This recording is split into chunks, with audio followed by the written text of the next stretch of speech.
संयम की शक्ति, आखिर सिद्धियां और अद्भुत शक्तियां आती कहां से हैं? क्या आपने कभी सोचा है? कुछ लोग अपने मन को इतना नियंत्रित कैसे कर लेते हैं कि असंभव भी संभव लगने लगता है। कोई व्यक्ति अपनी सोच से दूसरों को प्रभावित कर लेता है, कोई कठिन परिस्थितियों में भी शांत रहता है, और कोई अपनी अंदर छुपी ऐसी शक्तियों को जागृत कर लेता है जिनके बारे में आम इंसान सोच भी नहीं सकता। लेकिन इन सब के पीछे असली रहस्य क्या है? क्या कोई मंत्र, कोई चमत्कार या कोई गुप्त शक्ति? असल रहस्य है संयम। संयम एक छोटा सा शब्द है, लेकिन इसके अंदर छुपी शक्ति बहुत विशाल है। कहा जाता है कि प्राचीन ऋषिमुनियों ने योग को केवल पूजा या साधना के रूप में नहीं, बल्कि एक गहरे विज्ञान के रूप में खोजा था। जहां आज का विज्ञान बाहरी दुनिया के रहस्यों को खोजने में लगा है, वहीं हमारे ऋषि मानव के अंदर छुपी चेतना, प्राण और मन की शक्तियों पर प्रयोग करते थे। उनके इन्हीं अनुभवों और खोजों से योग, मंत्र, तंत्र और साधना की परंपराएं विकसित हुईं। लेकिन एक सवाल हमेशा बना रहता है, आखिर किसी साधक को शक्ति मिलती कैसे है? एक बार एक साधक ने अपने गुरु से पूछा, गुरुदेव, लोग कहते हैं कि मंत्रों और साधनाओं से सिद्धियां प्राप्त होती हैं, लेकिन इसका वास्तविक रहस्य क्या है? गुरु मुस्कुराए और बोले, मंत्र केवल एक माध्यम है, असली शक्ति तुम्हारे अंदर है।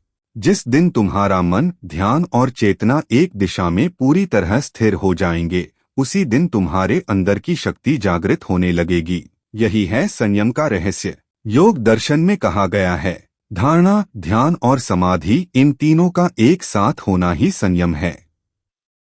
जब इंसान किसी एक विचार, लक्ष्य या ऊर्जा पर पूरी एकाग्रता से टिक जाता है, तो उसकी चेतना असाधारण क्षमता प्राप्त करने लगती है। जैसे एक साधारण सूर्य की किरणें जब एक जगह केंद्रित होती हैं, तो आग पैदा कर सकती हैं, वैसे ही मन की बिखरी हुई ऊर्जा जब संयम से एक जगह एकत्र होती है, तो अद्भुत परिणाम देने लगती है। इसी सिद्धांत को कई साधनाओं में उपयोग किया जाता है।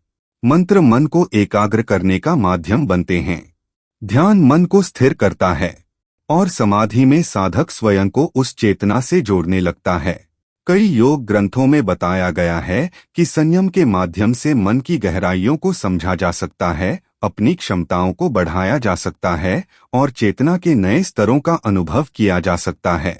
लेकिन एक बात हमेशा याद रखनी चाहिए, शक्ति मिलना बड़ी बात नहीं है, उस शक्ति का सही उपयोग करना ही असली महानता है।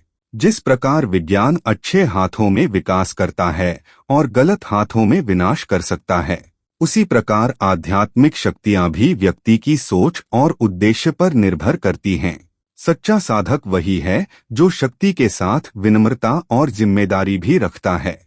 संयम केवल सिद्धियां पाने का रास्ता नहीं है, संयम अपने ऊपर विजय पाने का मार्ग है, क्योंकि जिसने अपने मन को जीत लिया, उसके लिए दुनिया की कोई भी चुनौती बड़ी नहीं रहती।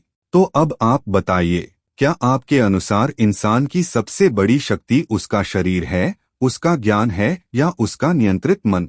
अपने विचार कमेंट में जरूर लिखें।